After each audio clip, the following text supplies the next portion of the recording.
अभी आप सभी ने पवित्र आत्म गंगा में गोता लगाया। ये जिनवानी की गंगा है।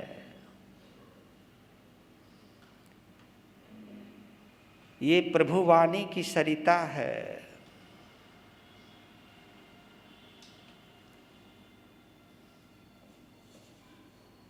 गणधरों ने जिनवानी को जिसमें पिरोया है, ये वो सुर सरिता है।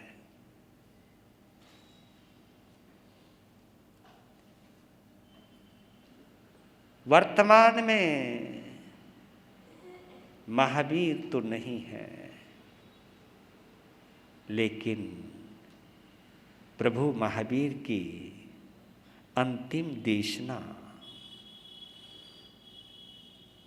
जो पावापुरी में आखिरी समोत्सरण में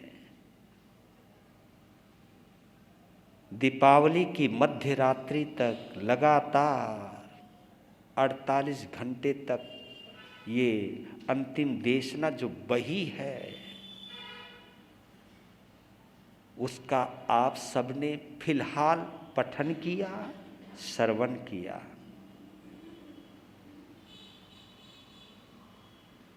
पठन और श्रवण के बीच में अगर एक भाव पैदा हो जाए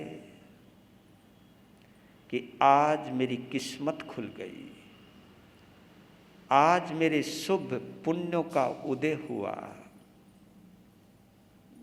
कि इस जिनवानी की बहती पवित्र गंगा में हमको भी गोता लगाने का मौका मिला। ये भाव जितने गहरे होते हैं, उतने ही प्रभु महावीर बेशक सिद्धालय में हैं, फिर भी वो हमारे हृदय के निकट होते हैं। भगवान का संबंध भावों से है। भगवान को कुछ नहीं चाहिए तुम्हारा, भगवान को केवल भाव चाहिए, भक्ति का भाव।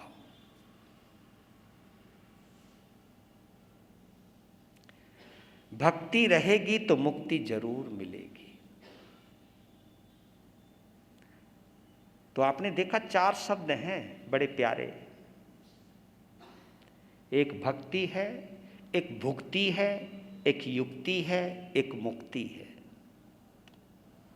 भक्ति का संबंध मुक्ति से है और भुक्ति का संबंध युक्ति से है। क्योंकि युक्ति कहते हैं कोई ना कोई जुगत भिड़ाते रहना, पैसा कमाऊं, खाने का धंधा देखूं, खाने पीने का रास्ता ढूंढूं। भुक्ति कहते भोगने को, मुक्ति कहते मुक्त होने को, भक्ति कहते हैं भगवान में रमने को, और युक्ति कहते हैं उसका कोई ना कोई तरीका ढूंढने को। कोई युक्ति समझ गए होंगे, युक्ति का मतलब कोई ना कोई तरीका ढूंढते हैं। तो हमें कौन सा तरीका ढूंढना है, भुक्ति का या मुक्ति का, भोगने का या इस भव भरवन से मुक्त कराने वाली अनुपम भक्ति का? तो ये सुरत देव की भक्ति है जो इतने प्यार से आप लोग आए हो। तुम्हारी इस भक्ति के लिए मैं अनुमोदना करता हूं। आपके साथ साथ मैं अपने भी सौभाग्य की सराहना करता हूं कि मुझे आप सभी के निमित्त मुझे भी भगवान की भक्ति करने का अवसर प्राप्त हुआ। आज का जो अध्ययन है बड़ा अद्भुत है। हरिकेशीय अध्ययन है इसका नाम। भगवान ने हरिकेशी मुनि का वर्णन खुद किया है अंतिम समय में। क्या गजब है। मैं वास्तव में पुण्यवान मानता हूं कि भगवान ने अपने अंतिम समय में यानी निर्वाण के वक्त किन किन को दोहराया है, किन किन को अपनी वाणी का विषय बनाया है, अपनी वाणी से गाया है, अपनी वाणी से बोला है।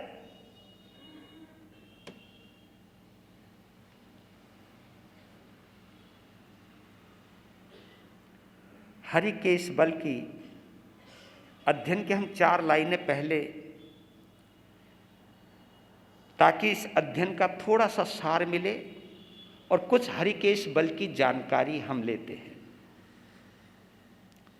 पहले ये विश्वास रखें, कर्म से ही ब्रह्म बनते,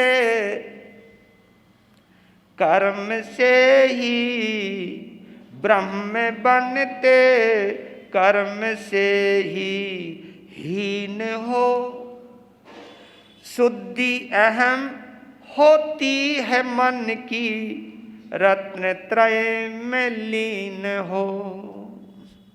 हरिकेश बल सा यज्ञ कर लो, हरिकेश बल सा यज्ञ कर लो, कर्म सब जल जाएंगे, यज्ञ अंदर का करें तो सिद्ध का पद पाएंगे, यज्ञ अंदर का करें तो सिद्ध का पद पाएंगे। कर्म से ही ब्रह्म बनते, कर्म से ही हीन हो। क्योंकि आपकी जानकारी के लिए कह देता हूं कि हरिकेश बल चंडाल कुल में पैदा हुए, जिसको हीन कुल कहते हैं, जिसको छोटा कुल कहते हैं, नीच कुल भी कहते हैं। ये हम सबकी खोपड़ी को खोलने वाला अध्ययन है, हम सबकी कुछ गलत फहमियों को दूर करने वाला अध्ययन है। ये अध्ययन हम सबको संभालने में सक्षम अध्ययन है कि चंडाल 2 तरह के होते हैं, एक जन्म से चंडाल होता है और एक कर्म से चंडाल होता है।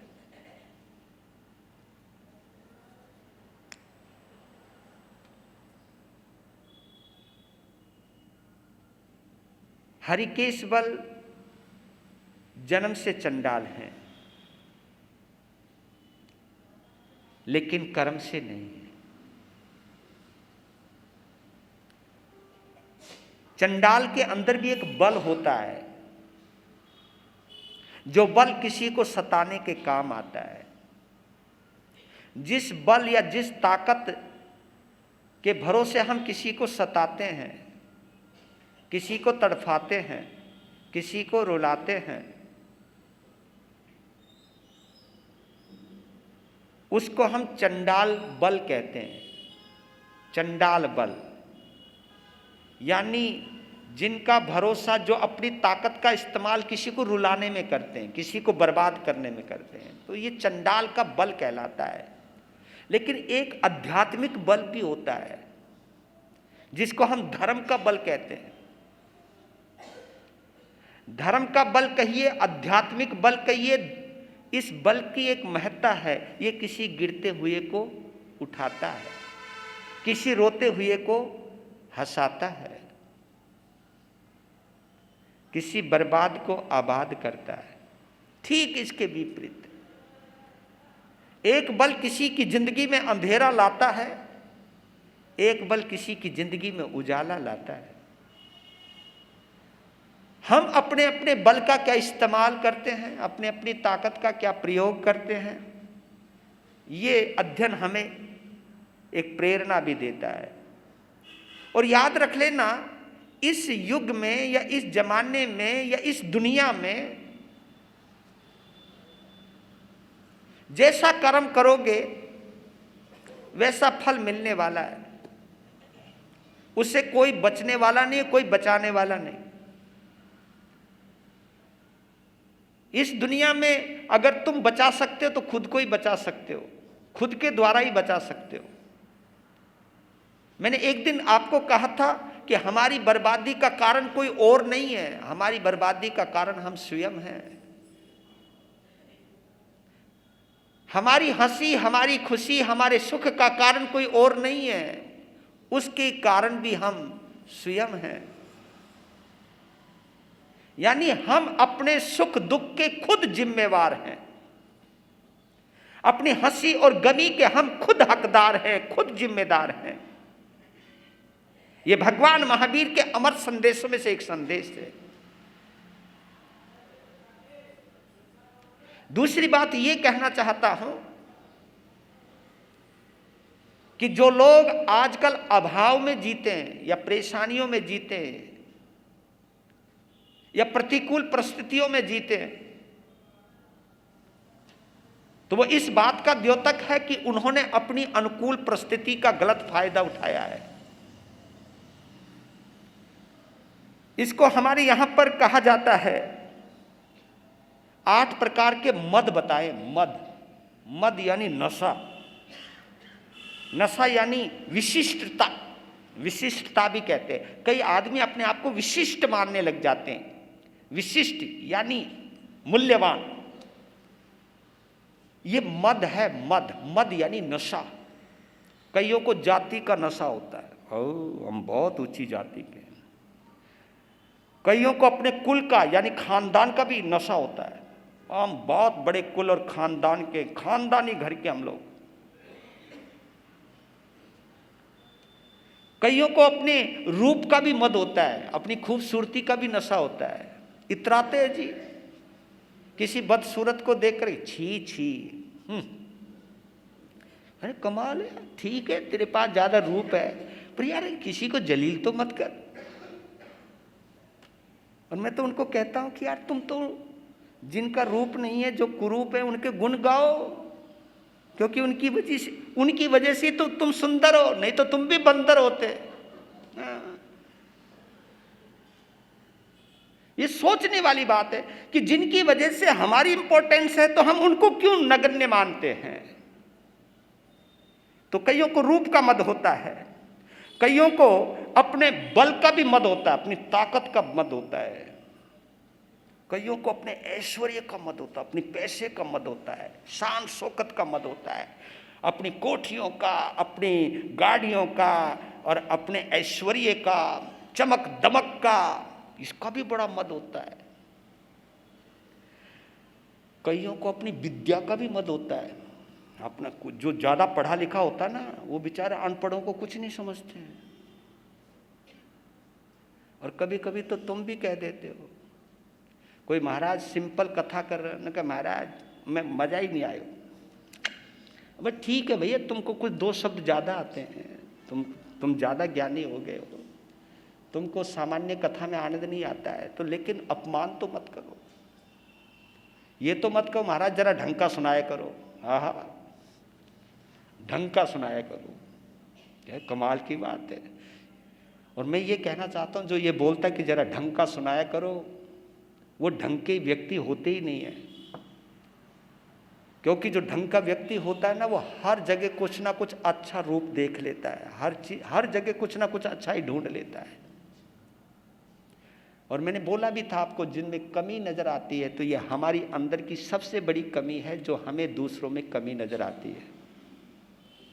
पहले इस कमी को दूर कर लीजिए कि हमें दूसरे में जो कमी नजर आती है, ये हमारी सबसे बड़ी कमी है। और भूल मत जाना कि कमियां देखते देखते आप भी कमी के अंदर चले जाओ, क्योंकि इसका अहंकार का फल हर किसी को भुगतना पड़ता है। विद्या का मत, लाभ का मत, प्रॉफिट का मत।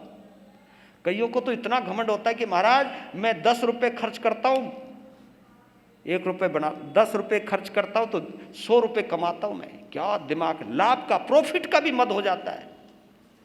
और बताऊं आपके कान में एक बात और, हम लोगों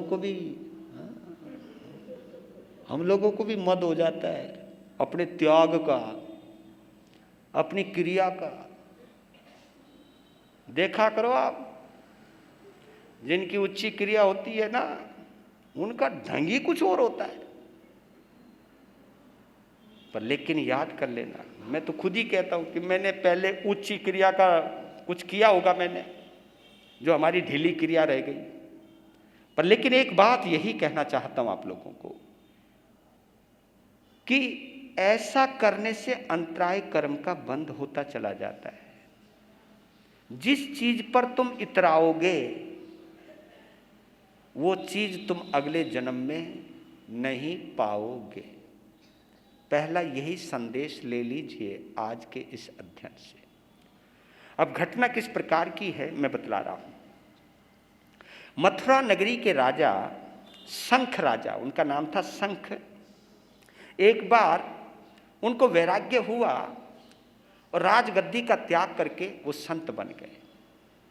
वैराग्य की यही ताकत होती है कि राजगद्दी भी उन्हें सुहाती नहीं है। और मैं इसी बात पर एक बात और कहना चाहता हूं। एक बड़े महर्षि, एक अनुभवी ने कहा है, सूर्योदय के समय भी लाली होती है और सूर्यास्त के समय में भी लाली होती है। रिपीट, सूर्योदय जब होता है तब भी सूरज लाल होता है और संध्या काल में भी सूर्य लाल होता है, लेकिन दोनों की लाली में एक अंतर होता है। सूर्योदय की लाली हमें जगाती है और संध्या काल की लाली हमें सुलाती है। लाली तो दोनों के पास है, लेकिन एक जगाती है, एक कहती है उठ जा, जाग जा, काम कर, काम पे लग जा, हमें जगाती है। और बताऊं, सुबह की लाली ने तुम्हें यहां बुलाया है। अगर सुबह की लाली नहीं होती, क्योंकि मेरे सुभाष जी ने और ये शुभ जी ने सुबह सुबह तैयारी कर ली थी, है ना, ये तो रात से लगे हुए थे कि सुबह दिन निकले बस हम जावें। तो जब सूर्य हमें जगाने की प्रेरणा देता है वो सुबह की लाली है। संध्या काल की लाली हमें कल्बों की तरफ लेकर के जाती है, जुओं की तरफ लेकर के जाती है, विषयों की तरफ लेकर के जाती है, निद्रा की तरफ लेकर के जाती है। तो आपके पास चाहे वो धन की लाली है चाहे धर्म की लाली है, धन की लाली अगर है तो ये सोचिएगा, धन का अगर नशा है, कहने का मतलब ये है धन का अगर नशा है तो वो संध्या समय की लाली है, और धर्म का अगर दीवानगी है आपके पास तो वो सुबह की लाली है। वो आपको जगाने वाली है, वो संभालने वाली है।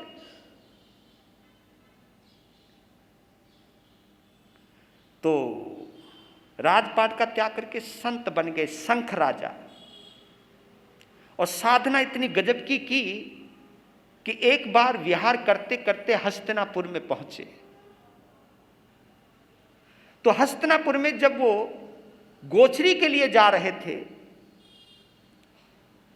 तो एक ब्राह्मण नौजवान मिल गया। उन्होंने रास्ता पूछ लिया, क्योंकि दो रास्ते थे वहां। तो रास्ता जब पूछा तो उन दो रास्तों की एक वो थी पहचान, एक गर्म रास्ता था, एक ठंडा रास्ता था। गर्मी के दिन थे तो राजा कभी कभी अपने कैदियों को सजा दिया करता था गर्म रास्ते पर भेज करके, नंगे पांव चला करके, और वो इतना गर्म होता था कि उसके पांव जल जाते थे और जल करके राख हो जाता था, मर जाता था। तो उस ब्राह्मण को पता नहीं क्या मजा आया, क्योंकि कट्टरवादी होगा कोई ना कोई, क्योंकि ये जब संप्रदाय का नशा छाता है ना कईयों को, ये भी एक नशा है, कट्टरवादिता का भी एक नशा होता है। उदारवादी हमेशा ठंडा पाएगा और कट्टरवादी हमेशा कठोर पाएगा। जिसका नाम ही कट्टरवादी है वो कठोर है। और देखना, आप कभी भी महसूस कर लेना, जो कट्टरवादी होगा ना उसके चेहरे पर मुस्कुराहट नहीं मिलेगी, संतों के आगे भी यूं अकड़ा हुआ रहेगा। लेकिन जो उदारवादी होता है ना उसके चेहरे पर एक अजीब सी सौम्यता रहती है, अजीब सी एक ठंडक सी, एक मतलब आंखों में चमक, मासूमियत रहती है। ये देखो ये क्या कमाल है, मुझे पता लग जाता चेहरों से ये आदमी कट्टरवादी है। भाई मैं बोल नहीं रहा हूँ कभी मैं कोई बुराई कर रहा हूँ, मैं ऐसा नहीं, पर मैं कहता हूँ कि कट्टरवाद का मतलब है कि आपके चेहरे की सौम्यता ही चली गई।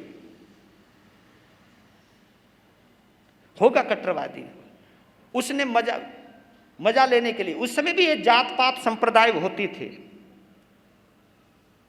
इसी उदाहरण से पता चलता, इसी अध्ययन से पता चलता था कि उस समय ब्राह्मणवाद के अंदर और श्रमणवाद यानी जैनत्व में और वेदिकों के अंदर कहीं ना कहीं ये संघर्ष था।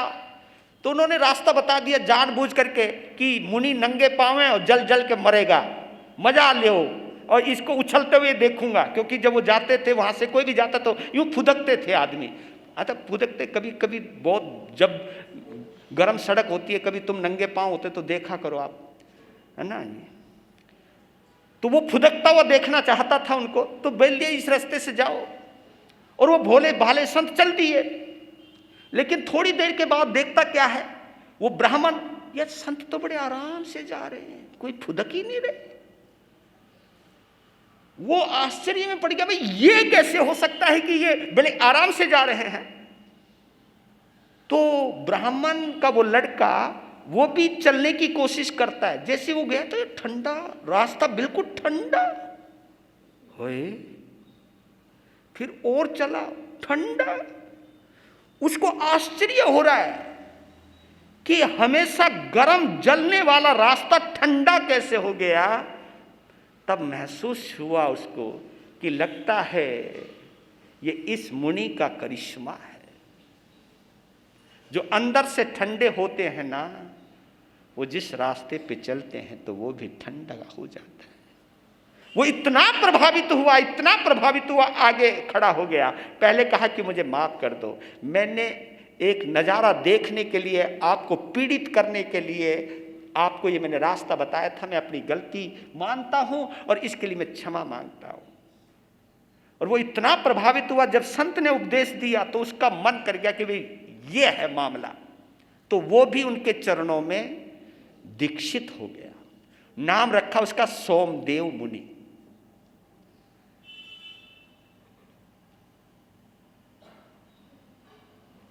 पर लेकिन एक बीमारी मुनि बनने के बाद भी नहीं गई। ये बीमारी बड़ी गजब की होती है, नहीं जाती। कभी कभी हम जैन संतों में भी हो, मैं कुल खानदान का हूँ, ऊंचे कुल का हूँ मैं, ये परेशानी हमारे अंदर भी घुस जाती है। तो उसके अंदर एक कमी थी कि मैं ऊंचे कुल का हूँ, सोमदेव मुनि में मैं ऊंचे कुल का हूँ, और सुंदर भी बहुत थे वो।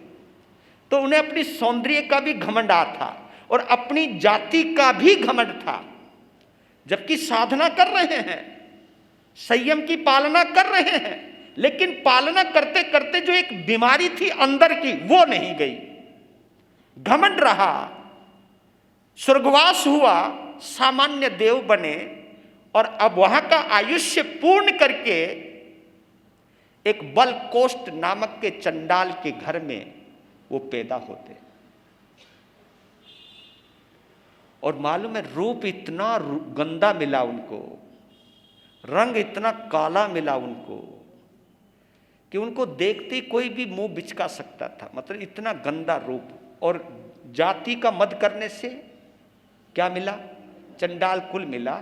रूप का मद करने से बदरूपती मिली, बदरूपता मिली, कुरूपता मिली। तो उसके अंदर इतनी हीन भावना आ गई कि जिससे वो चिड़चिड़ा हो गया। तो हरिकेश चंडालों की एक जाति होती है, हरिकेश। इनका नाम है हरिकेश बल। बलकोष्ठ उनके पिता का नाम है, गौरी इनकी मां का नाम है। मां गौरी, बलकोष्ठ चंडाल। पर इसलिए उनकी जाति भी साथ में जुड़ गई, तो हरिकेश बल ये उनका नाम पड़ा। तो जैसे ही वो थोड़ा सा बड़ा हुआ, लेकिन स्वभाव की वजह से वो हर किसी से लड़ने झगड़ने लग जाते थे। तो क्या हुआ, वो बच्चों के साथ खेल रहे थे, तो बच्चों के माँ बाप आ गए। जब बच्चों के माँ बाप आए तो उसको खेलते हुए देखा, कहा गए हट यहां से, निकल, तू इन बच्चों के साथ खेलने के लायक नहीं है। तो उसका हाथ पकड़ के बाहर कर दिया। बच्चे अपने खेलने में मस्त रहे, इतने में क्या हुआ, एक सांप निकल आया। सांप निकल के आया तो वह हड़कंप मच गया, और जितने भी लोग थे सभी ने उसको पत्थर मार मार के सांप को वहां मार दिया। और यह दृश्य देख रहा है वो हरिकेश बल। इतने में दो मुही, जिसको अलसिया कहते हैं, दो मुही, वो दोनों तरफ से चलती, उसके दो मुंह होते हैं इसलिए दो मुही होते हैं। वो 6 महीने एक मुंह से चलती है, 6 महीने दूसरे मुंह से चलती है, लेकिन वो किसी को खाती नहीं है, किसी को डंक नहीं मारती। वो जिसके घर में रहती है उसको भाग्यवान माना जाता है, उसके यहां धन की प्रचुरता रहती है।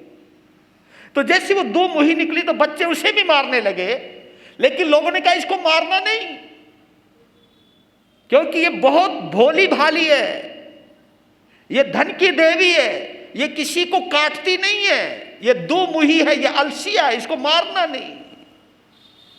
इस घटना का प्रभाव उस हरिकेश बल के ऊपर जबरदस्त पड़ा। वो सोचने में लग गया कि कमाल है, दोनों की जाति एक है, लेकिन एक को मार दिया गया और एक को बचाया गया। मारा उसको गया जो दूसरों को मारता था। हाँ, मारा किसको? जो दूसरों को मारता था, डंक मारता था, डसता था, उसको मारा गया। और एक को बचाया गया, जो किसी को कुछ नहीं कहता उसको बचाया गया। तो उस इतना झटका लगा उससे कि मेरा जो ताड़ना होती है, मेरा जो अपमान होता है, इस अपमान की वजह कोई और नहीं, इस अपमान की वजह मैं खुद हूं, मेरा स्वभाव है। तो भाव में निर्मलता आती गई, फिर उसे जाति स्मरण ज्ञान हो जाता है।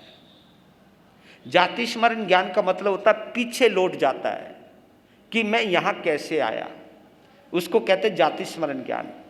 तब उससे पता चला कि मैं सोमदेव नाम का मुनि था, मुझे अपने रूप का घमंड था और अपनी जाति का मद था। तो उस मद का, उस रूप का फल ये मिला कि मुझको रूप भी कुरूप मिला, जाति भी छोटी मिली। तो इतना बोध जग गया, उसने घर बार छोड़ के दीक्षा ली और साधना में रत हो गए। मास खमन की वो तपस्या करने लगे। देखो जब बदलाव आता है ना तो किस तरह बदलाव आता है। तो एक बार कहते कि वो वाराणसी नगरी के अंदर तिंदुक उद्यान में वो साधना रत थे, तपस्या उनकी चल रही थी। वहां के राजा का नाम कौशलिक राजा है और उनकी एक लाडली बेटी है, एकलौती बेटी है, एक लाडली बेटी है जिसका नाम भद्रा है। भद्रा बड़ी रूपवती है, बड़ी सुंदर है। तो उसी तिंदुक वन में एक यक्ष का यक्षायतन था, यक्ष का मंदिर था, और वो यक्ष उन राजाओं का कुल देवता था।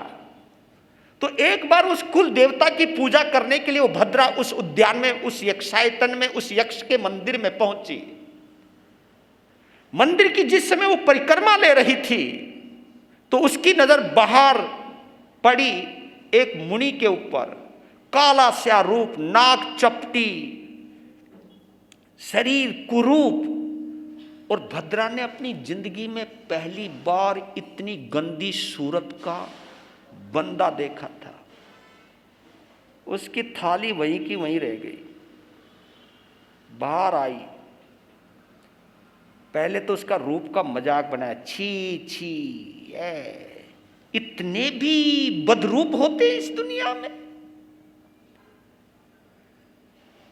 और उसकी घृणा, उसकी नफरत, उसका घमंड इस मात्रा तक पहुंच गया कि उसने उस साधना रत तपस्वी के मुंह के ऊपर थूक दिया। तो उस वक्त हरिकेश बल की सेवा में एक यक्ष उनकी सेवा में रहता था।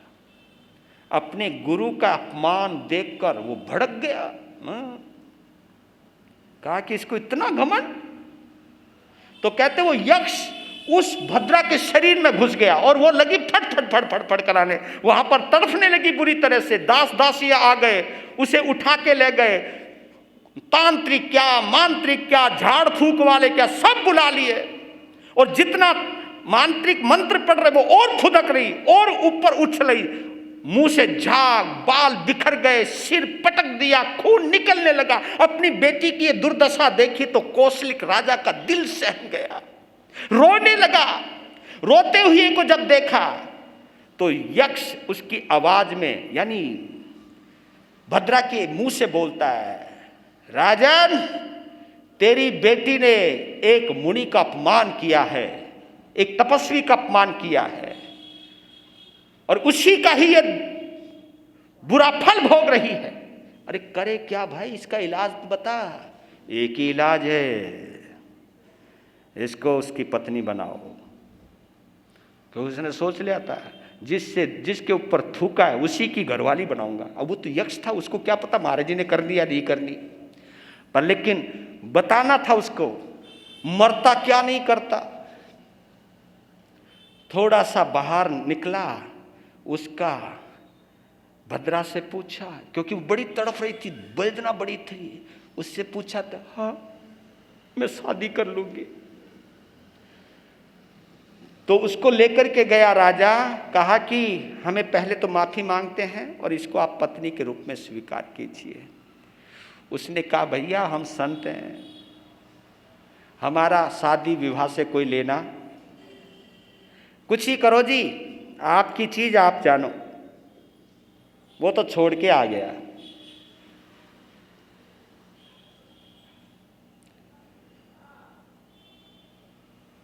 तो उन्होंने कौन सी शादी विवाह करनी थी, पर लेकिन उस यक्ष ने उसको रात भर वहां रखा। जो भी कुछ नहीं करना चाहिए था उसके साथ वो करने का किया होगा, जो भी कुछ है।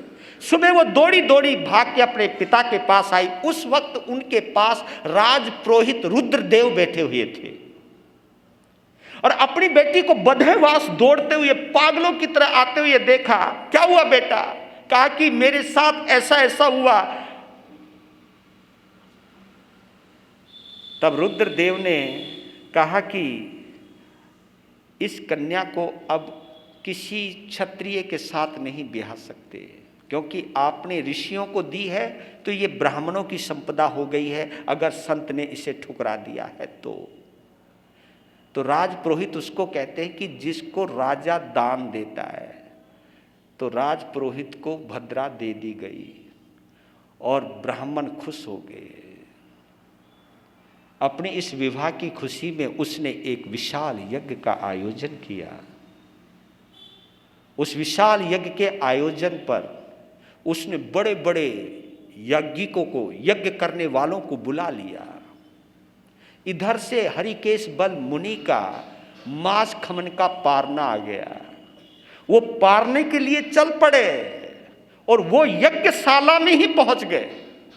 मुनि के अंदर प्रवेश करके, मुनि क्योंकि वो बोलते नहीं थे, हरिकेश बल मुनि बोल नहीं रहे, हरिकेश बल के अंदर यक्ष बोलने लगा कि हम आहार लेने आए हैं। और उनका वो रूप देखकर, एक तो ब्राह्मण, उन रूप से ही पता चल गया कि किसी छोटे कुल के अंदर पैदा हुआ है। एक गंदा रूप, ब्राह्मणों को रूप और अपनी जाति का घमंड। कहा कि निकले यहां से, कहां घुस गए तुम यहां? तो उनका अपमान किया गया वहां। जब अपमान हुआ तो रुद्रदेव जो यजमान थे, उन्होंने अपने सभी कुमारों को कहा, उठो, निकालो इसको बाहर, इसको मार मार के बाहर निकालो। जब वो मारने लगे, बोल रहा है शांत हो जाओ, तो जिस समय वो मार रहे थे तो यक्ष की खोपड़ी, हाँ तुम समझ रहे हो, वो जितने भी थे ना तिलकधारी, जितने भी थे, सबको टांग दिया उल्टा। किसी का मुंह टेढ़ा, किसी के हाथ टेढ़ा, किसी का मुंह ऊपर लटका दिया, किसी की कमर झुका दी, और कईयों को खून की उल्टी आने लगी, गंदगी वहां होने लगी। एकदम वातावरण इतना विषैला बन गया, हाहाकार मच गया। इतने में भद्रा निकल करके आई और उसने तुरंत पहचान लिया उस मुनि को। रुद्रदेव को कहा कि तुमने ये क्या किया?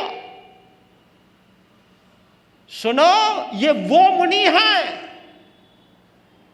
जिनका तुम अपमान कर रहे हो। अगर ये मुनि ना होते तो मैं तुम्हारे पास नहीं आती। इन्होंने ही मुझे छोड़ दिया था, ठुकरा दिया था। मेरे पिता ने इन्हीं को दिया था मुझे पत्नी के रूप में। ये बहुत यति हैं, ये बहुत बड़े साधक हैं, ये तुमने किन से पंगा ले लिया? हैं ये वाली बात। अब वो लगे माफी मांगने, क्योंकि सब उल्टा पिल्टा हो गया जी। और ये तो तुम कहते हो लट के आगे भूत भी नाचे, तो सब ने माफी मांगने लगी। वो बेचारे उल्टे पड़े पड़े बोले माफ कर बाबा, माफ कर। उल्टे पड़े पड़े बोलने लग रहे। तो उस समय रुद्रदेव आ गए और खुद भद्रा आगे आए और कहा कि गुरुदेव, इन बच्चों की माफी और मेरे पति की नादानी है कि जिन्होंने आपका अपमान किया, मैं क्षमा प्रार्थी हूं। तो कहते कि उस वक्त उनको आहार बहराया गया। जब आहार, पहले तो दे नहीं रहे थे कोई, आहार जब बहराया तो वहां पंचवृष्टि, और वहां देवताओं ने दिव्य ध्वनि अहो दानम अहो दानम। जब ब्राह्मणों ने भी ये नजारा देखा, वो तो दांतों तले उंगली जमा गए, सोचने लगे यार जिसे हम छोटा समझते थे तो इतना बड़ा महात्मा। तब सबका घमंड उतर गया। वहां पर उपदेश दिया है, उस यज्ञ मंडप में उपदेश दिया है, और उस यज्ञ मंडप का ही ये नजारा है। ये जो हरिकेश बल है उसी यज्ञ मंडप का नजारा है। तब उन्होंने असली यज्ञ की परिभाषा करी है कि अहिंसा, संयम और तप, यही असली यज्ञ होता है और यही असली यज्ञ करता होता है। और इसी के अंदर ही अपने कर्मों की आहुति दी जाती है, अपने शरीर को तपाया जाता है। जीव आत्मा ही ज्योति स्थान होता है। इस ज्योति स्थान के अंदर ही जो आहुति डालता है कर्मों की, कर्मों से मुक्त होता है। कर्मों से मुक्त होकर जब यह आत्मा निर्मल होती है, और यही असली स्नान है। क्योंकि स्नान के बारे में पूछा, असली स्नान कौन सा होता है कि जितने भाव पवित्र होते जाएंगे। गौर कीजिएगा, बोला है, ये लाइनें बड़ी गजब की हैं। हमारे हो या तुम्हारे, पवित्रता नहाने से नहीं आती है, पवित्रता भाव से आती है। जिनके भाव जितने निर्मल होते जाते हैं वो उतने ही पवित्र होते जाते हैं। और यही पवित्रता हमें मुक्ति की तरफ लेकर के जाती है। तो ये सुंदर संदेश जब सुना है, सभी के अंदर बदलाव आया है। तो ये हरिकेश बल। तो इसलिए एक चीज ये भी समझ लीजिए कि मिट्टी के दिए में भी अध्यात्म की ज्योति जल सकती है। ये मत समझना कि दीपक केवल सोने का ही होता है, दीपक केवल रत्न जड़ित किसी पदार्थ का होता है। अरे दीपक तो मिट्टी का भी होता है। और जब दीपक का महत्व न लोहे से है, न चांदी से, न सोने से है, दीपक का महत्व तो उसकी ज्योत से है। ज्योत दीपक के रंग, दीपक के कलर, दीपक के जो भी जिन जिन चीजों से बना है वो अलग अलग हो सकता है। तो इसलिए आप लोग जात पात के चक्कर में ना पड़े। और आज का एक ही संदेश मेरे उपाध्याय भगवान ने मुझे बोला, एक ही संदेश कि जिंदगी में कभी भी किसी की असाधना नहीं करनी। चाहे वो भोजनशाला है, चाहे वो संत हैं, क्योंकि हम लोग संतों के दर्शनों में भी असाधना कर जाते हैं। कभी कभी आपके घर में जो संत पसंद नहीं होता, वो संत आहार पानी लेने आ जाए तो आप बहाना बना करके या संघेटा करके आहार पानी से बचने की कोशिश करते हो। और ये भी कितने दुर्भाग्य की बात है, ये भी संदेश संत ही दे जाते हैं। एक बार बोला, एक संत ने बोल दिया, एक संत से पूछा, एक श्रावक ने, मैं यही कहना चाह रहा हूँ, एक संत से उसी के श्रावक ने पूछा कि महाराज आपकी संप्रदाय के अलावा अगर कोई और संप्रदाय का संत हमारे घर में आहार पानी लेने आ जाए तो हम क्या करें? तो मालूम है उस संत ने क्या बोला कि संघेटा कर दो ताकि वो आहार ले ही ना सके। वंदना करना तो बहुत दूर की बात है। अगर हम यही शिक्षा देंगे, अगर तो ये महावीर के शासन की असाधना है। और यही कहना चाहता हूं, ये शब्द वही बोल सकते हैं जिनको अपनी क्रिया का घमंड होता है, अपने त्याग का घमंड होता है, और वही दूसरों की निंदा करते चले जाते हैं। तो भगवान ने बार बार सावधान किया है, हे उत्तराधीन श्रुत देव का अध्ययन करने वाले साधु साध्वी, श्रावक और श्राविकाओं, अगर तुम इस अध्ययन को मानते हो, ये महावीर की वाणी को अगर तुम मानते हो, तो जीवन में कभी भी ना अमीर गरीब का अपमान करे, ना ऊंचा कोई नीचे व्यक्ति का अपमान करे।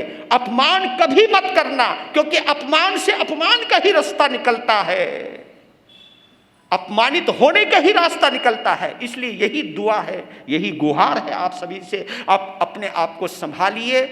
और जो संत किसी की क्रिया छोटी है बड़ी है वो उसके ऊपर टाल दीजिए, उसके ऊपर डाल दीजिए। आपको केवल सम्मान करना है, ये भाव रखना है। जितने भाव उत्तम रहेंगे, शासन उतना ही दीप्तमान रहेगा, प्रदीप्त रहेगा, उतना ही आपके जीवन में उजाला रहेगा, उतना ही आपके अंदर जैनत्व जिंदा रहेगा, उतने ही आप शासन के प्रभावक बनोगे, शासन के विराधक नहीं बनोगे। तो इसलिए किसी के बहकावे में मत आइएगा। बस मैं इतना ही कहता हूं, अगर मैं भी तुम्हें बहकाता हूं तो मैं भी महावीर का हत्यारा हूं।